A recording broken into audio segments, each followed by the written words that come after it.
আমাদের দুটো তিনটে দোকান মাল সমেত চলে গেছে সমুদ্রে। তো এইরকম মাটি ভরাট করলে কি আর নদী বাঁধ আটকানো যাবে? আজকে 2-3 বছর দেখছি মাটি দিয়ে গঙ্গাসাগর মেলার সময় মেরামতি হয়, আবার বর্ষাকাল এলে ওটা ভেঙে চলে যাচ্ছে।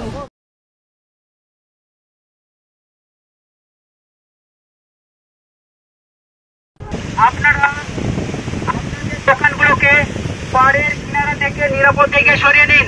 আপনারা প্রত্যেকে 6 নম্বর ঘাটের দিকে চলে যান।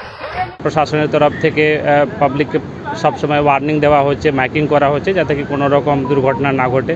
এমনি কোটালের সময় তো ইরোজন হয়েছে, এটা প্রত্যেক বছরই এটা ফ্রিকুয়েন্ট আছে, এবারে একটু বেশি হয়েছে, কিন্তু প্রশাসনের তরফ থেকে যা ব্যবস্থা নেওয়ার আছে সেটা অবশ্যই নেওয়া হবে।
কেশরী লাইট হাউস এবং কেশরী লাইট হাউস নিজেদের রান্নাঘরকে আরো অত্যাধুনিকভাবে সাজাতে সমস্ত কিছু পেতে চলে আসুন নৈহাটি গৌরীপুর চৌমাথা বাজার কেশরী লাইট হাউস।